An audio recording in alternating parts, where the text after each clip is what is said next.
another episode of Step into the World of Fuchsia. In this episode, we take you through the story behind our cross-cultural collaboration with Korea. Our story began with a holiday with my husband and director, Gary. It was our first time in the country and had gone with no particular expectations.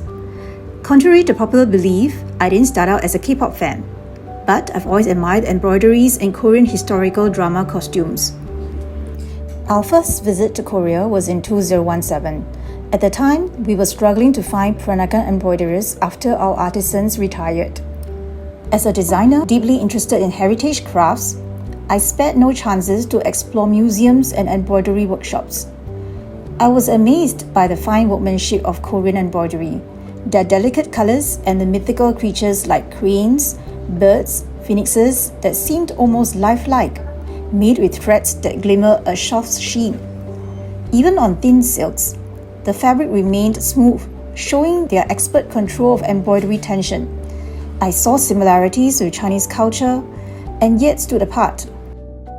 Korean and Nanyang artistry both share Chinese origins and adore the same symbolism such as phoenix, blooms, butterflies, and many others. However, the representation and colors preferred can be quite different. For Nanyang artistry, due to the influx of immigrants all over the world and the movement of people within the Southeast Asian regions, there are also Malay and Indian influences.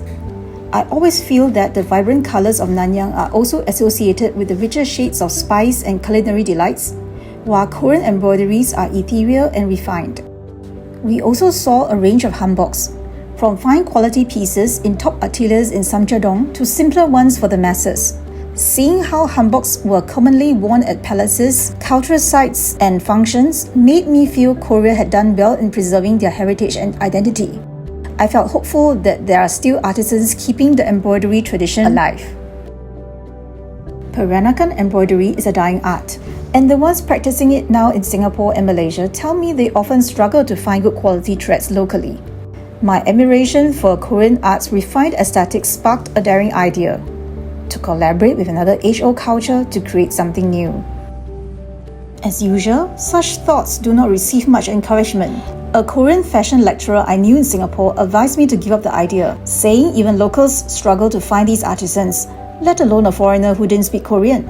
She believed they would be unlikely to work with someone outside their culture even if I did find them.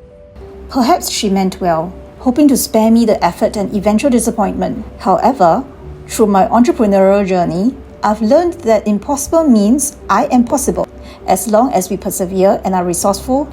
After all, Seoul is a fashion capital, and I saw that as a chance. I traveled to Korea 4 times in 2017, determined to make it work.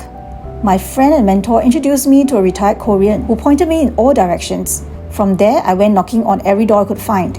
Even when my interpreter couldn't make it at the last minute, I still went ahead using only translation apps to express my admiration for the artisan's work and my hope to collaborate to bring Korean art to Singapore.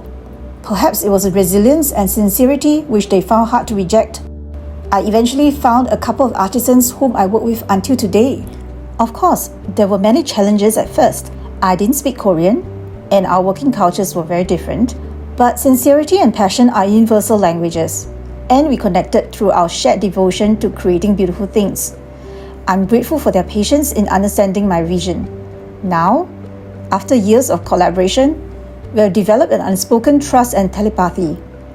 Though I still struggle to speak, despite best efforts to learn the language, due to my busy schedule.